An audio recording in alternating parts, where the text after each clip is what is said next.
السلام علیکم ورحمۃ اللہ وبرکاتہ۔ اعوذ باللہ من الشیطان الرجیم، بسم اللہ الرحمن الرحیم۔ اليوم اکملت لکم دینکم واتممت علیکم نعمتی ورضیت لکم الاسلام دینا۔ شب برات کیا ہے؟ اس کے لفظی معنی کیا ہے؟ ہسٹوریکل بیک گراؤنڈ کیا ہے؟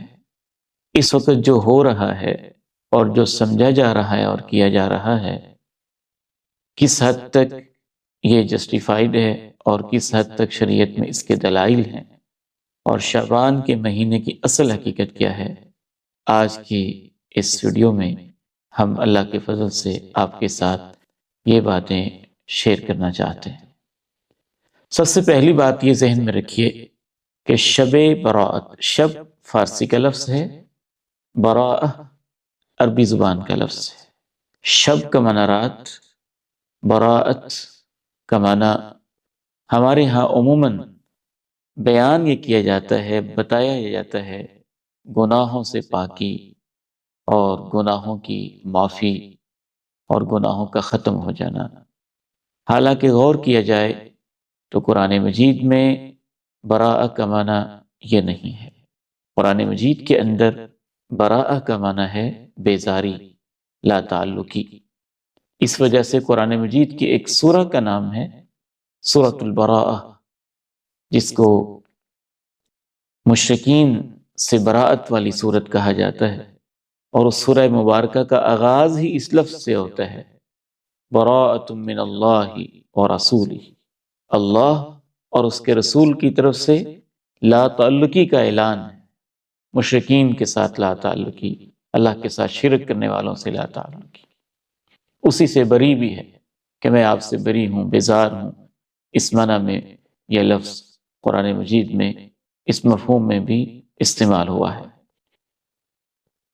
تو پہلی بات ہمارے سامنے یہ واضح ہوئی کہ براءہ کا یہ معنی اور اس رات کا یہ نام اور اس مفہوم میں نہ قرآن سے ثابت ہے، نہ حدیث سے ثابت ہے، اور نہ ہی کسی صحابی سے ثابت ہے، بلکہ جو معنی بیان کیا جا رہا ہے، معنی اس کے بالکل اپوزٹ اور ایک اور ہی معنی ہے جو قرآن مجید کے اندر بیان ہوا ہے۔ اس حوالے سے دوسری بات یہ بھی ذہن میں رکھیے، ہمارے ہاں اکثر مسائل کے اندر افراط ہے اور تفریط ہے، ایک انتہا ہے یا پھر دوسری انتہا ہے۔ ماڈریٹ ہو کے سوچنا، اعتدال کے ساتھ سوچنا، سارے دلائل کو دیکھ کے نتیجے تک پہنچ کے نیوٹرل انداز میں جانبدارانہ طریقے کی بجائے ایک غیر جانبدارانہ انداز سے سوچنا، اس رویے کی ہمیں بہت زیادہ ضرورت ہے۔ بعض لوگ تو صرف اس کی نفی کی طرف لگا دیتے ہیں، اور بعض لوگ سارا زور اس کو ثابت کرنے میں لگا دیتے ہیں۔ میں آپ کے سامنے قرآن و سنت کی روشنی میں صحیح منظر کشی کرنا چاہوں گا۔ جو شعبان کا مہینہ ہے، پورا مہینہ شعبان کا، کیونکہ جو شب براءت ہے اس سے عرف عام میں عام لوگوں کے ہاں شب براءت کو شعبان کے مہینے کی ایک رات کے طور پہ منایا جاتا ہے۔ یہ بات ذہن میں رکھنی چاہیے کہ شعبان کے مہینے کی کچھ خصوصیات نبی کریم علیہ السلام سے ثابت ہے۔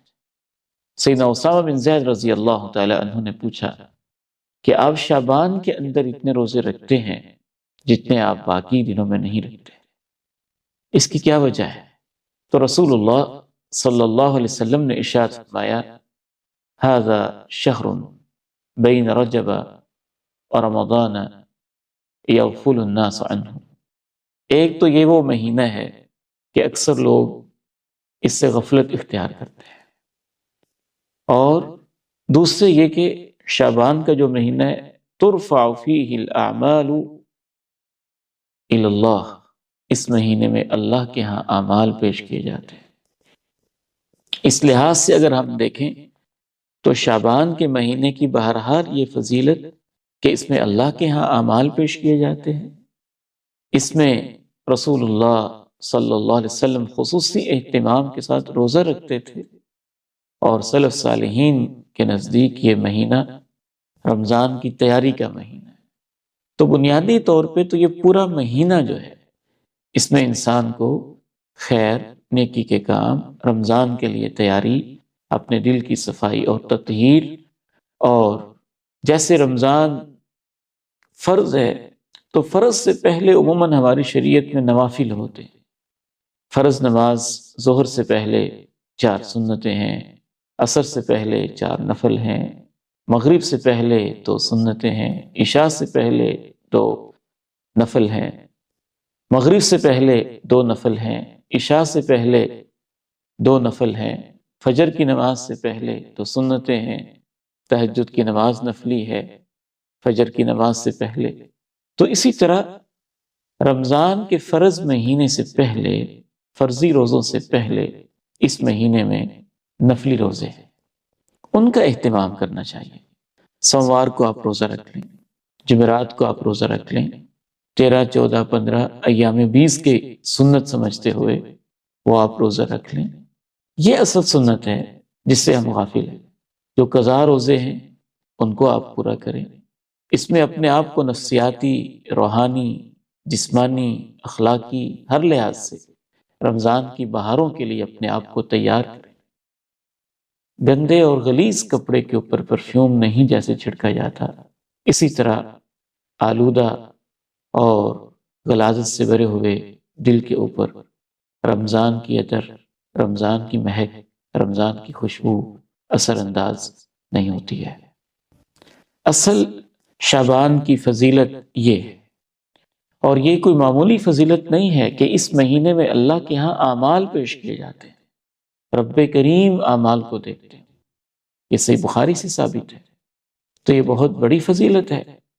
انسان کا ڈیلی کا نامہ اعمال رپورٹ بھی اللہ کے ہاں پیش ہوتی ہے، ہفتہ وار ایک رپورٹ پیش ہوتی ہے، اور ایک تیسری رپورٹ سالانہ پیش ہوتی ہے۔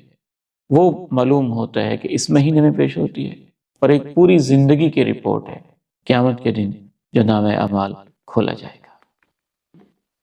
یہ ہے اس مہینے کی اصل حقیقت، اور اس میں کرنے کی اصل ہماری ذمہ داری اور ہمارا فریضہ۔ اب آتے ہیں لوگوں نے جو اپنی طرف سے چیزیں بنا رکھی ہیں، ان میں سے ایک تصور ہے شب برات کا۔ جیسا کہ میں نے شروع میں واضح کر دیا کہ یہ تو لفظ ہی خود ساختہ ہے۔ قرآن مجید کی کسی آیت میں اور کسی بھی حدیث میں یہ لفظ ثابت نہیں ہے۔ لفظ ہی ثابت نہیں تو آگے فضائل کیسے ثابت ہوں گے؟ پھر دوسری بات اس حوالے سے یہ بھی ذہن میں رکھیے کہ شب برات کے بارے میں جو عموماً تصورات پائے جاتے ہیں، وہ تصورات دین کے نہیں ہیں۔ ان میں سے بہت سارے تصورات جاہلانہ ہیں اور کم علمی کے اوپر، جہالت کے اوپر مبنی ہیں۔ ایک تصور یہ پایا جاتا ہے کہ شب برات میں، خصوصاً 4 میں ایسے تصور آپ کے سامنے رکھتا ہوں جو ہمارے معاشرے میں پائے جاتے ہیں، لیکن ان میں سے ایک بھی ثابت نہیں، وہ سب جاہلانہ ہے یا من گھڑت روایات کے اوپر مبنی ہے۔ ایک پہلا بڑا تصور ہی پایا جاتا ہے کہ اس رات میں رزق تقسیم ہوتا ہے، قسمت لکھی جاتی ہے، اور فلاں کام ہوتا ہے، فلاں کام ہوتا ہے۔ میں آپ سے بڑے ادب کے ساتھ کہنا چاہوں گا کہ ہمیں بالکل بلائنڈ زندگی نہیں گزارنی چاہیے۔ آپ قرآن مجید کو کھول کے دیکھ لیں، قرآن مجید میں کیا لکھا ہوا ہے، یہ خصوصیت کس رات کی ہے۔ 30واں پارہ کھولیے، سورۃ القدر پڑھ لیجئے، آپ کے گھر میں جو قرآن مجید ترجمے والا ہے وہی کھول کے دیکھ لیجئے۔ اِنَّا أَنزَلْنَاهُ فِي لَيْلَةِ الْقَدْرِ لَيْلَةُ الْقَدْرِ خَيْرٌ مِّنْ أَلْفِ شَهْرٍ۔ ہم نے اس قرآن کو شب قدر میں نازل کیا ہے، لیلۃ القدر میں نازل کیا ہے۔ آپ کو کیا خبر لیلۃ القدر کیا ہے؟ لیلۃ القدر خیر من الف شہر، لیلۃ القدر 1000 مہینے سے بہتر ہے۔ پھر اس رات کے بارے میں اللہ نے فرمایا ہے، لیلۃ القدر کے بارے میں، تنزل الملائکۃ والروح فیہا باذن ربہم من کل امر۔ اس رات کے اندر فرشتے اور روح امین یعنی جبریل ہر قسم کا حکم لے کے نازل ہوتے ہیں۔ تو قرآن شب قدر میں نازل ہوا ہے، قسمت کے فیصلے شب قدر میں ہوتے ہیں، رزق کی تقسیم شب قدر میں ہوتی ہے، آئندہ سال بھر کے لیے کیا ہونا ہے ہر قسم کا اہم فیصلہ رب کریم کی طرف سے وہ تو پہلے سے لوح محفوظ میں ہے، فرشتوں کے حوالے ان کو مطلع کرنا، یہ معاملات شب قدر میں ہوتے ہیں۔ تو آپ جو اخبارات میں پڑھ رہے ہیں، فیچرز بنے ہوئے ہیں، ویڈیوز ہیں، سوشل میڈیا پہ جو شور شرابہ ہے، وہ تو اس ایک سورہ مبارکہ سے کلیئر ہو جاتا ہے کہ شب برات کے نام پہ جو فضیلتیں سنائی جا رہی ہیں، جو خصوصیات سنائی جا رہی ہیں، وہ تو لیلۃ القدر کی ہیں۔ اب آپ کامن سینس کے لحاظ سے پوچھ لیں، دلائل کے لحاظ سے پوچھ لیں، تو ایک چھوٹے سے چھوٹا بچہ بھی جانتا ہے کہ لیلۃ القدر کس مہینے میں ہے، شعبان کے مہینے میں ہے یا رمضان کے مہینے میں ہے۔ لیلۃ القدر میں قرآن نازل ہوا ہے تو قرآن مجید کس مہینے میں نازل ہوا ہے؟ یہ تو خود قرآن میں لکھا ہوا ہے، شہر رمضان الذی انزل فیہ القرآن، ماہ رمضان وہ ہے جس میں قرآن نازل کیا گیا ہے۔ اسی کو اللہ تعالیٰ نے ایک اور مقام پہ لیلۃ القدر کو لیلہ مبارکہ بھی کہا، انا انزلناہ فی لیلۃ مبارکہ، ہم نے اس کو ایک برکت والی رات میں اتارا ہے۔ تو لیلہ مبارکہ لیلۃ القدر ہی کا دوسرا نام ہے۔ تو پہلے ہماری ہاں جو ایک پہلی بدعت پائی جاتی ہے نظریاتی اور فکری لحاظ سے، وہ یہ ہے کہ شب برات کے اندر وہ خصوصیات ڈال دی جاتی ہیں زبردستی، غلط فہمی کی وجہ سے یا گمراہی کی وجہ سے یا وسوسے کی وجہ سے یا جہالت کی وجہ سے یا کسی بھی وجہ سے، جو کہ اصل میں لیلۃ القدر کی ہے۔ دوسرا تصور، اس رات کو پھر ہمارے ہاں منایا کیسے جاتا ہے، اس کے بھی بہت سارے ایسے طریقے ہیں جن میں سے بہت سارے طریقوں میں جہالت، فضول رسمیں، فضول خرچی اور اس طرح کے معاملات یا کچھ ایسے تصورات پائے جاتے ہیں جو دین سے ثابت نہیں۔ دوسرا ایک تصور یہ پایا جاتا ہے کہ اس میں روحیں آتی ہیں، لوگ پھر اس نیت سے قبرستان جاتے ہیں اور اس طرح کے اپنے مردوں کے ساتھ بہت سارے ایسے معاملات کرتے ہیں جن کا ہمارے دین سے کوئی تعلق نہیں ہے۔ کوئی روح دنیا میں واپس نہیں آ سکتی ہے، اچھی روح ہے تو آنا ہی نہیں چاہتی۔ شہید کی روح واحد روح ہے جو خواہش کرتی ہے کہ اللہ مجھے واپس بھیج، تیری راہ میں دوبارہ شہادت کا مزہ لے۔ اللہ اسے بھی کہتے ہیں نہیں، یہ میرا اصول نہیں ہے۔ اور جو روحیں قید خانے میں ہیں، جن کو عذاب ہو رہا ہے، ان کو بلا فرشتے آنے دیتے ہیں،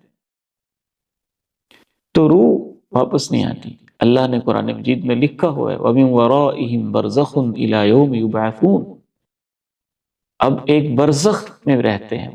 برزخ کہتے اس چیز کو ہیں جو عالم دنیا اور عالم آخرت کے درمیان ایک ایسا ماحول ہے کہ وہ پردے میں ہے اور اس کا اس دنیا کے ساتھ کوئی تعلق نہیں ہے۔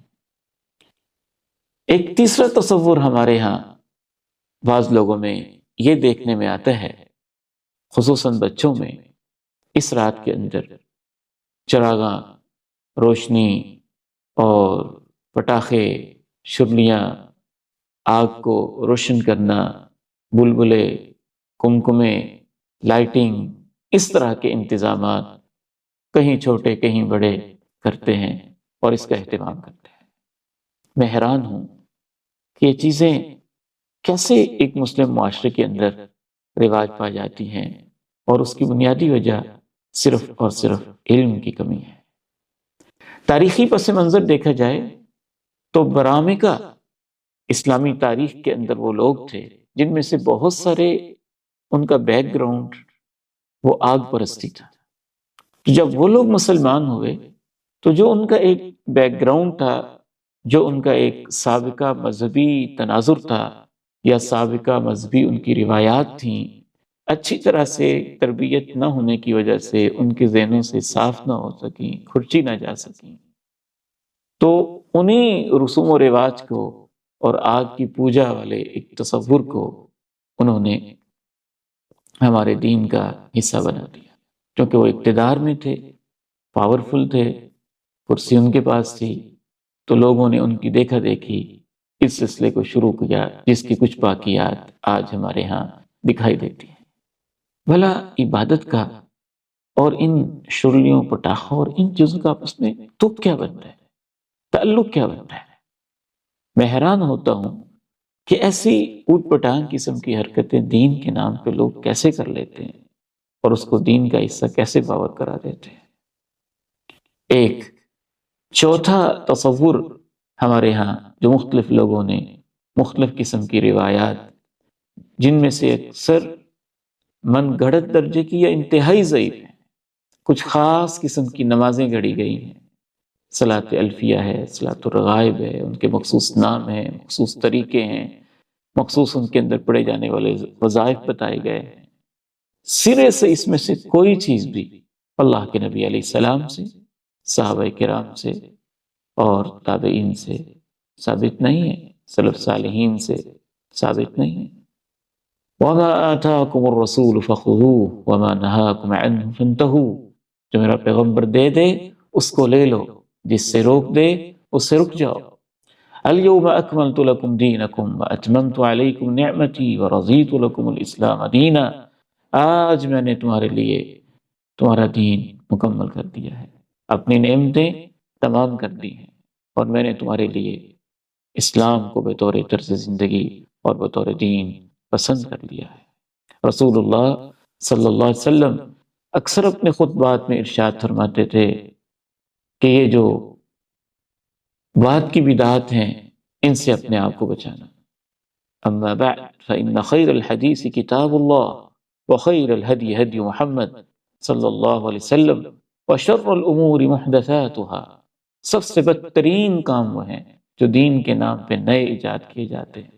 وکل محدثۃ بدعہ، ہر نو ایجاد شدہ کام بدعت ہوتا ہے۔ وکل بدعۃ ضلالہ، ہر بدعت گمراہی ہوتی ہے۔ وکل ضلالۃ فی النار، اور ہر گمراہی جہنم میں لے جانے کا باعث بنتی ہے۔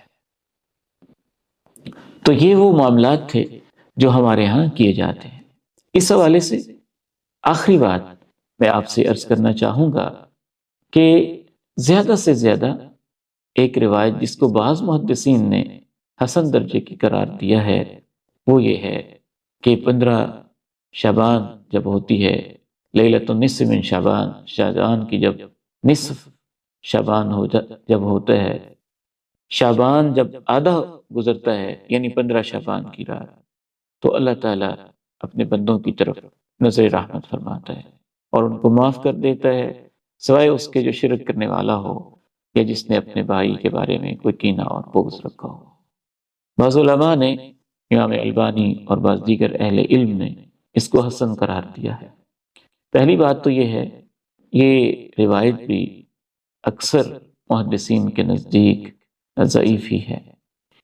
اگر بعض محدثین کے نزدیک یہ حسن درجے کی ثابت بھی ہو جائے تو اس میں اس طرح کے تصورات تو نہیں ہیں جیسا کہ لوگوں نے بنائے ہوئے ہیں، اور اللہ رب العزت تو ہر رات کے آخری حصے میں آسمان دنیا پہ تشریف لاتے ہیں اور وہ کہتے ہیں حل من مستغفر فاغفر له، کوئی معافی مانگنے والا ہے کہ میں اس کو معاف کر دوں، کوئی رزق مانگنے والا ہے کہ میں اس کو رزق دے دوں۔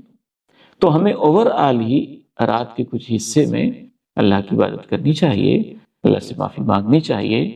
ہمیں جو اختلاف ہے عبادت سے نہیں ہے، اس تصور کے ساتھ ہے کہ اس رات کے اندر خاص اس طریقے سے جمع ہو کے اجتماعی انداز میں یا انفرادی طور پہ اس رات کو مخصوص سمجھتے ہوئے کوئی غیر معمولی حیثیت دیتے ہوئے اس کے اندر مخصوص طریقے سے عبادت کرنا، اس کی بجائے شعبان کے مہینے میں اوورآل آپ نیکی کی طرف بڑھیں، نفلی روزے رکھیں، تلاوت کریں، اپنے دل کو پاک صاف کریں، رمضان کی تیاری کریں، دین کی طرف بڑھیں، اللہ کو راضی کرنے کے کام کریں۔ پوری زندگی ہی انسان کو نیکی کے کام کرنے چاہیے، اور شعبان میں زیادہ نیکی اس نیت سے کرنی چاہیے جیسا کہ رسول اللہ صلی اللہ علیہ وسلم نے فرمایا ہے، شہر ترفع فیہ اعمال العباد، یہ وہ مہینہ ہے جس میں اللہ کی طرف لوگوں کے اعمال پیش کیے جاتے ہیں۔ تو ہمارے اعمال پیش ہوتے ہیں اس مہینے میں، اور ویسے تو روزانہ پیش ہوتے ہیں، ہفتہ وار بھی پیش ہوتے ہیں، اور پھر اس مہینے میں اسپیشلی غور کرنے سے معلوم ہوتا ہے کہ پوری سال کا ایک ریکارڈ پیش ہوتا ہے، اور اللہ کے ہاں جو ٹائمنگ ہے اس حساب سے اللہ کے نزدیک یہ بندوں کے سال کا اختتامی مہینہ ہوتا ہے، اور پھر رمضان المبارک کے اندر اگلے سال کی تقسیم اللہ تعالیٰ فرشتوں کے حوالے کرتے ہیں۔ تو اس حوالے سے شعبان میں نیکی اور خیر کے کام کرنے چاہیے، اور روزہ رکھنا چاہیے، اپنے آپ کو رمضان کے لیے تیار کرنا چاہیے، لیکن اس میں سے ایک رات کو خاص نام دے دینا، اس کے ساتھ مختلف قسم کی چیزیں منسلک کر دینا اور جوڑ دینا، یہ وہ چیزیں ہیں جو ہمیں نیکی کی بجائے بدعت کی طرف لے جاتی ہیں، اور بدعت تو گمراہی ہے، اور گمراہی جہنم میں لے جانے کا باعث ہوتی ہے۔ ہمارے لیے سب سے بہترین طریقہ امام کائنات علیہ الصلاۃ والسلام کا ہے۔ آئیے اللہ تعالیٰ سے دعا کرتے ہیں کہ رب کریم ہمیں صحیح معنی میں شعبان کے اندر اپنے آپ کو رمضان کے لیے تیار کرنے کی توفیق دے، نفلی روزوں کی توفیق دے، خیر کے کاموں کی توفیق دے، کیونکہ جس مہینے میں لوگ غافل ہوتے ہیں نا، اس مہینے میں یا جس وقت غافل ہوتے ہیں اس وقت میں عبادت اللہ کو زیادہ پسند ہوتی ہے۔ تو اس مہینے میں یہ بھی امام کائنات علیہ السلام نے وجہ بیان کی کہ اکثر لوگ غفلت میں ہوتے ہیں، رات کو لوگ غفلت میں ہوتے ہیں، جو رات کو اٹھتا ہے وہ اللہ کو بہت پیارا لگتا ہے۔ بازار میں لوگ غفلت میں ہوتے ہیں، تو جو بازار کے اندر لا الہ الا اللہ وحدہ لا شریک لہ جیسی حدیث میں دعا آئی ہے، وہ دعا پڑھتا ہے، اس کو اللہ تعالیٰ 10 لاکھ نیکیاں، 10 لاکھ گناہوں کی معافی اور 10 لاکھ درجات کی بلندی، یہ عظیم مقام دیتا ہے، کیونکہ وہ غفلت کے لمحات ہیں۔ تو شعبان کے مہینے میں اکثر لوگ غافل ہیں، تو اس غفلت کا علاج یہ نہیں ہے جو لوگوں نے بنایا ہوا ہے، وہ یہ ہے کہ اوورآل شعبان کے مہینے میں نیکی کی طرف توجہ کی جائے۔ اللہ تعالیٰ سے دعا ہے کہ اللہ تعالیٰ ہمیں اس معنی میں اس مہینے کو گزارنے کی توفیق نصیب فرمائے، اور رمضان المبارک بھی اللہ تعالیٰ ہمیں ایمان، خیر، عافیت کے ساتھ نصیب فرمائے۔ وآخر دعوانا ان الحمد للہ رب العالمین۔